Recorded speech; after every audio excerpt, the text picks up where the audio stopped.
La pandemia ha afectado a todos los sectores productivos durante estos últimos casi 2 años.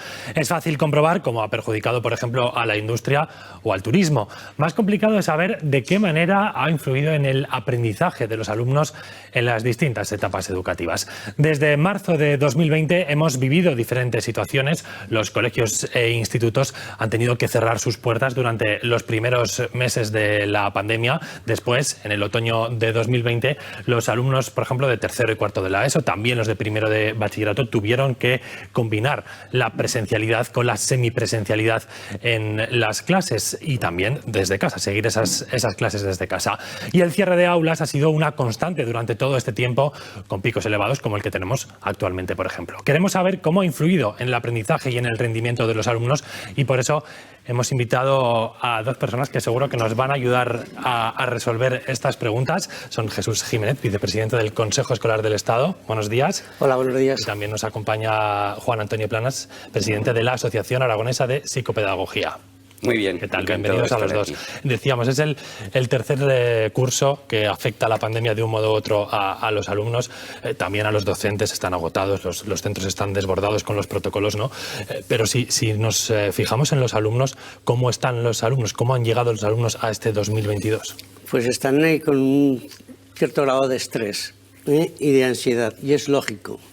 Yo quiero mirar el futuro como positivo. Yo creo que todos estamos así.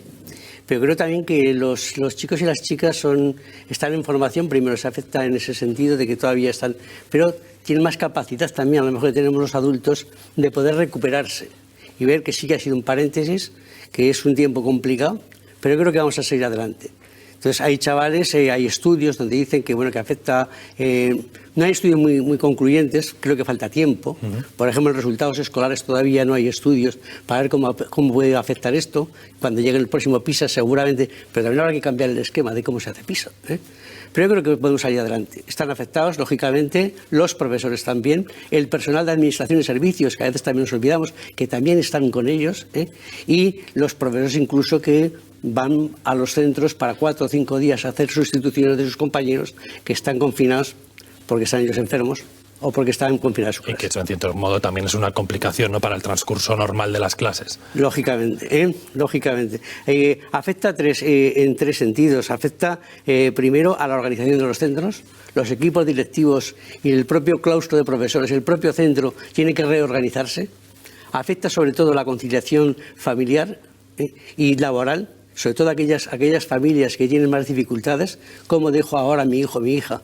Y si yo tengo un trabajo y no puedo perder ese trabajo, yo creo que es un tema serio y puede afectar o debería afectar también y afecta a la propia organización de cada profesor. Las clases no pueden ser como siempre. Creo que hay que buscar nuevos sistemas de trabajos en pequeños grupos, de trabajos que también se puedan llevar para casa, que no sean solo deberes, sino que sean un trabajo, por ejemplo, trabajo por proyectos, la codocencia, que haya 2 profesores que puedan compartir, la propia organización de los centros, con apoyos, con profesores, con personal cualificado. Yo creo que estamos en un mundo distinto. Y yo creo que tenemos que salir y saldremos de esta, sin duda alguna. Le estaba escuchando a Juan Antonio, asintiendo con la cabeza, entiendo que comparte, ¿no?, lo que nos decía Jesús. Totalmente, totalmente. Sobre todo en que hay que tener optimismo. Siempre la historia de la humanidad nos dice que siempre hemos salido airosamente de tragedias, de guerras, en fin, que esta es una más y saldremos. No obstante, sí que quería hacer la reflexión que no ha habido en la historia reciente una pandemia como ha sido esta. Y como es un problema nuevo, sí que las soluciones deberían ser nuevas. No podemos seguir con los mismos esquemas porque estamos viendo la punta del iceberg. He traído algún recorte de prensa de un experto, en concreto el psiquiatra Víctor García Carrión de la Universidad de Stanford, que además está con un programa muy innovador del estrés y la resiliencia en la infancia. Y está diciendo precisamente que los niños y los adolescentes tienen el mismo estrés y ansiedad que los adultos y que lo que ahora se está viendo precisamente es esa punta del iceberg, pero hay muchísimo más problema dentro que lo iremos viendo en los próximos meses y años. Y claro, el que hayamos privado durante tanto tiempo de esa interacción social entre niños y adolescentes, ya no solamente los problemas de aprendizaje, que también, es que hay unos problemas emocionales que están ahí latentes. Y como dicen otros expertos, como por ejemplo Rafael Vizquerra, de la Universidad de Barcelona, o por ejemplo Rafael Guerrero, que es de la Universidad Autónoma de Madrid, ellos insisten mucho que cuando hay un problema emocional, siempre hay después un problema de aprendizaje. Y esto lo tenemos que tener muy presente, sobre todo, ya no tanto por el dinero que vamos a invertir en la educación, que habría que aumentarlo muchísimo más, sino sobre todo porque tenemos que cambiar la concepción. Esa escuela en un aula donde hay un grupo de alumnos fijo, esto tiene que cambiar radicalmente. Y desde luego tenemos que dar muchísimo más peso a todo lo que es la prevención, a todo lo que es la educación relacionada, como decía mi compañero Jesús Jiménez, en grupos más pequeños, en atención a la diversidad, en más orientadores y más atención a los trastornos mentales. La pandemia sí nos trajo una realidad que fue tener que reaccionar muy rápido, ¿no? Por ejemplo, mencionábamos la situación de las clases online, de la semipresencialidad. Eso supuso diseñar o adaptar las clases al contenido online. ¿Estaban los centros y los docentes preparados para ese cambio que fue tan rápido? En principio, la escuela tiene un esquema de funcionamiento muy asentado, incluso habla de las rutinas escolares. Porque creo que han sido capaces el profesorado y toda la comunidad socioeducativa, incluye a los padres y madres también, de dar una vuelta. Una situación, como decía Juan Antonio, tan nueva, tan traumatizante para todos. Yo creo que hemos sido capaces de darle esa vuelta. Hace unos meses, en el Consejo Escolar del Estado, organizamos un acto que era un aplauso a la comunidad socioeducativa. Todos los sectores, todos, los profesores, todos los profesores, de las familias, del personal no docente, de la propia administración, dieron un aplauso y reconocieron lo mucho que habíamos hecho y lo mucho que se estaba trabajando en una situación tan complicada. Ayer mismo, en la Comisión Permanente del Consejo Escolar del Estado, estuvimos debatiendo hacer un comunicado que aprobaremos posiblemente, seguramente, el día 1, manifestando una vez más nuestro deseo, nuestras ideas, nuestras propuestas para entre todos salir de esta, porque se puede salir y saldremos de esto, como decía Juan Antonio, de esta saldremos todos. Y creo que los chavales están preparados también, les está costando, pero habrá que cambiar muchas cosas. Los profesores cambiaron hacia online, se pusieron en marcha muchos que no habían tocado todavía todo este tema, lo han puesto, pero también habrá que cambiar el interior de las escuelas y sobre todo me parece muy importante también pensar que los colegios, los institutos, no son solo de los profesores. Tiene que haber una serie de personal, y más en este momento, y ya cara al futuro, que ayuden a los profesores, psicopedagogos, profesores de servicios a la comunidad. Yo creo que hay unas nuevas figuras, incluso relación con otros departamentos, otros servicios, por ejemplo los sanitarios, los culturales. Ese es el nuevo esquema de escuela, de una escuela del nuevo siglo. Creo que esto nos está empujando hacia cambiar la escuela tradicional. La escuela tradicional, los profesores tuvieron que adaptarse, como decimos, también los alumnos. Hay situaciones en las que las familias, por sus recursos o por su situación, han tenido dificultades para seguir las clases online, ¿no? Han detectado que se ha aumentado esa brecha digital, esa desigualdad a la hora de tener que hacer ese seguimiento desde casa. Claro, efectivamente, esta pandemia lo que nos ha traído como conclusión negativa es que todo lo que era leve se ha convertido en grave y lo que era grave, gravísimo. Los alumnos y las familias que tienen más dificultades, obviamente ahora pues se ha agravado, porque es verdad que había mucha falta de recursos y no todas las familias tienen las mismas disposiciones de tiempo, de recursos, etcétera. Y esto sí que ha pasado factura. Estamos comprobando con datos desde los servicios de orientación que aquellos alumnos que tenían ligeras dificultades ahora sí que se han visto abocados a un problema mucho más grave. Se han agravado esas dificultades. Se han agravado.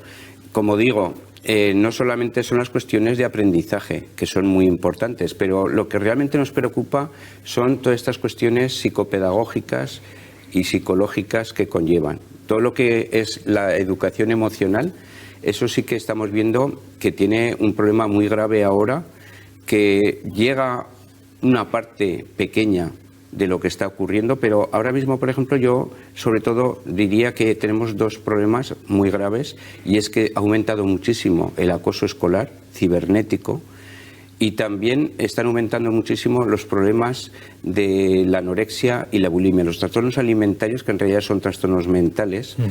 Pues no sé si tiene mucho o poco que ver con la pandemia, pero esto ya nos dice que, ojo, porque está aumentando el número de conductas autolíticas, es decir, autolesivas. Aumento, por desgracia, el número de suicidios ya que se han ejecutado, y eso que hay muchísimos más intentos. Y claro, esto no podemos negarnos a la realidad. Yo sí que diría que en estos momentos que están llegando estos fondos de Europa, los de Next Generation, que tal vez a lo mejor habría que dejar una parte de la inversión en tecnología, en infraestructuras, y a lo mejor deberíamos invertir más en las personas, en todo lo sanitario, en lo educativo, en lo social, porque antes de rescatar empresas y otras cuestiones, es que lo más importante es rescatar las personas. Y esto, ojo, que va a tener un coste en el futuro muy importante, porque estamos hablando de facetas en la vida de niños y adolescentes que no han vivido. En la interacción en 2 años entre sus iguales, esto va a tener un coste en el futuro. Y por tanto, ahora sí que yo creo que tenemos que hacer realmente, entre todos los partidos políticos, agentes sociales, comunidad educativa en general, tenemos que plantearnos que va a haber un antes y un después. Y esto no tenemos que tomar muy en serio porque, por desgracia, se ve que va a ir en aumento. Aunque se solucionen los problemas económicos, que se solucionarán, los problemas de tipo educativo y de tipo emocional van a pervivir. Los dos han coincidido en la necesidad de reforzar el personal, no solo el docente, ¿no? Todo, por ejemplo, los orientadores, en este sentido, serían claves para este asunto que usted mencionaba, ¿no? Hemos visto cómo la salud mental en los alumnos, en los menores, en los adolescentes, es un problema que la pandemia ha agravado. Por eso es clave, ¿no? Que en el centro haya equipos que sepan detectarlo y que sepan ayudar. Sí, es que a veces se confundimos todos. Educación solo lo reducimos a enseñanza. Y esa es una parte. A veces vemos la escuela, y hablo de la escuela en general, como evaluaciones, notas. No. Estamos educando, sobre todo a los más pequeños. Y la parte académica, la parte de aprendizaje, de conocimientos, es muy importante. Pero es tan importante lo que os comentaba Juan Antonio, de cómo se sienten los chavales. Un niño o niña de 5 o 6 años, de 3, de 4, de 10, de 12, sobre todo tiene que ser persona y formarse como persona. Y eso a veces lo olvidamos. Y eso es tarea del profesor, pero no solo del profesor. Yo creo que tiene que haber más personal especializado dentro de los propios centros, y tiene que haber sobre todo un contacto directísimo con las familias, porque aquí educamos todos. Educan también los medios de comunicación. Yo creo que todos estamos metidos en esta idea tan importante, tan fundamental para el país, como es que los que ahora se están formando, los que ahora se están madurando, sean personas, sobre todo personas, y además que estén preparados, pero no solamente en lo profesional, que también, sino como personas que sean maduros para poder ser responsables, autónomos, etcétera, etcétera. Esa situación que escuchábamos también ha afectado a los universitarios que siguen conviviendo con los contagios, las cuarentenas y la educación online y presencial. Algunos reconocen que están notando una reducción de la concentración, especialmente durante las clases a distancia. Es verdad que al principio del curso, como íbamos presencial y online, la semana online no te enterabas de casi nada. Luego volvimos a la toda presencialidad y sí que te atiendes más, pero te has llevado todos esos meses que has estado en casa, entonces es como que tienes que recuperar todo el tiempo que has estado ahí. Online es verdad que se estudia mejor, creo yo. A ver, yo sinceramente prefiero presencial porque me entero más de lo que dice el profesor y tal, porque online no me concentro mucho. Y hay compañeros que no han tenido la suerte de estar en clase y sí que han llevado las clases de una manera más pasiva, más distante. Sí que afecta a la pandemia porque como estás en casa te tiendes a relajar más y piensas, ya estudiaré otro momento. Bueno, como hemos escuchado, es una situación que afecta a todas las etapas educativas, ¿no? Sí, a mí me choca, por ejemplo, que los universitarios están normalmente con el móvil, con el ordenador. Bueno, yo creo que esto ha venido para quedarse, la situación esa híbrida entre presencial y online. Pero lo de presencial pone en valor lo que significa la interacción, que antes comentaba Juan Antonio. Lo que es la relación, sobre todo con los más pequeños. La relación humana, estamos hablando de educación, la relación humana de los profesores con los alumnos, entre ellos, Yo creo que eso es fundamental. Pero también la universidad, que hemos sido universitarios, hemos pasado el campus, no solamente son las notas, las clases, es mucho más. Lo que tenemos que cambiar es el esquema de verdad de escuela, de un libro de texto fijo, de unos exámenes fijos, de unas notas fijas. Ese esquema, yo creo, vamos a mirar en positivo. Esto nos ha servido como un revulsivo para que todos nos pongamos las pilas y cambiemos la escuela. Y creo que los profesores están en esa línea. Y eso hay que hay que reconocer el gran valor que ha tenido el colectivo docente por, en poco tiempo, intentar salir de esta, en todos los niveles, también en la universidad. En este sentido, al fin y al cabo, estamos formando a los jóvenes del futuro, ¿no? Que tenemos que pensar si van a ser flexibles, si van a saber adaptarse a las circunstancias, van a tener tolerancia a la frustración, van a ser solidarios. Eso está ahora en juego también, claro, ¿no? Claro. Es que yo sí que diría que, es verdad, coincido con Jesús, que ha venido para quedarse toda la tecnología, la nueva forma de aprendizaje. Sí que quería también hacer énfasis de la repercusión. Es positivo en algunas facetas, pero también estamos viendo el abuso de las pantallas en toda la sociedad, no solamente en los niños y adolescentes. Y esto sí que está teniendo también unas consecuencias de este abuso por la ciberadicción, las ludopatías, el problema luego de la atención, que decían algunos de los entrevistados, algunos alumnos universitarios.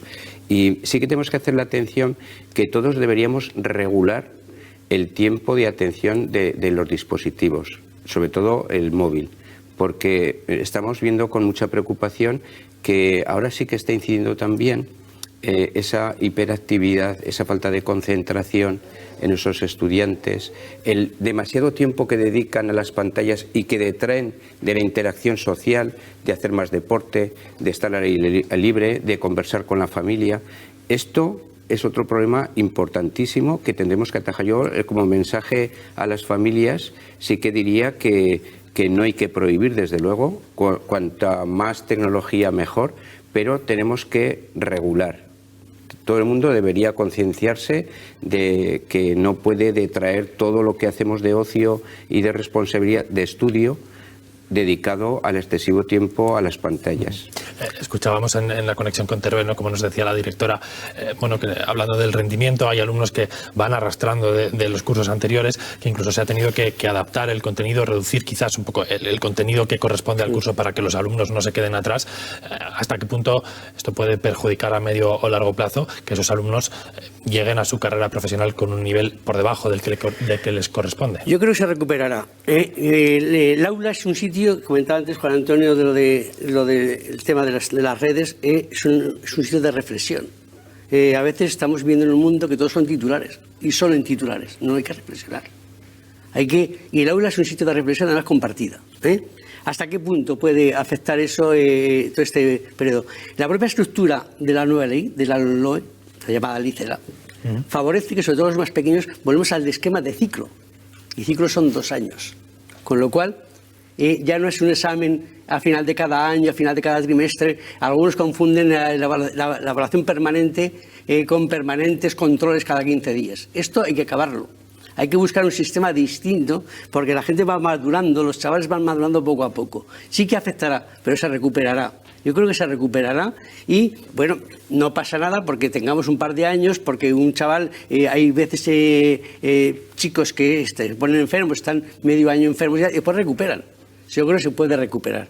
Y después en las carreras, en la universidad, yo creo que hay que empezar a conectar mucho más y mejor las enseñanzas anteriores a la universidad con las enseñanzas universitarias. También se puede conectarlo mucho más y ahí avanzaríamos mucho. Por ejemplo, la conexión de la FP con la universidad es una tarea importantísima. Estamos un grupo trabajando en España sobre ese tema y creo que es importante más cara a la nueva ley de formación profesional que está a punto de aprobarse. Y en este contexto de la nueva ley de educación que usted mencionaba, ha habido cambios, por ejemplo, relativo a los suspensos, ¿no?, a si dejar promocionar o no. En ese sentido, ¿cómo va a influir este cambio en el Pues justamente se ha pensado así. Lo que se presentó fue, no hagamos un examen tal cual, y hablo de la palabra examen en el sentido peyorativo, sino que hagamos una evaluación, valoremos cómo va evolucionando, cómo empezó este chico, lo que comentaba Juan Antonio de atención a la diversidad. Todos maduramos de distinta manera, incluso en crecimiento, en físico. Hay chavales que a los 8 años son muy altos, otros son más pequeños, también mentalmente. Entonces, valoremos poco a poco cómo, y a cada uno le hagamos una enseñanza más personalizada, más individualizada, más personalizada. Para eso necesitamos más profesores seguramente, mayor atención por parte de los profesores, un cambio de estrategias de aprendizaje y también más personal que pueda ayudar sobre todo a los que tienen más problemas.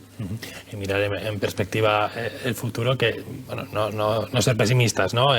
Saber las políticas que hay que poner en marcha, pero sin caer en el pesimismo, ¿no? Exacto. Tenemos que mandar este mensaje de optimismo. Yo sí que puedo corroborar que contamos con los profesionales de educación y en general de todas las personas que están incidiendo en el sistema educativo, también el personal de administración y servicios y todos los que estamos alrededor del aula. Contamos en general en España con muy buenos profesionales y particularmente en Aragón. Aragón siempre ha tenido unos resultados por encima de la media española e incluso europea.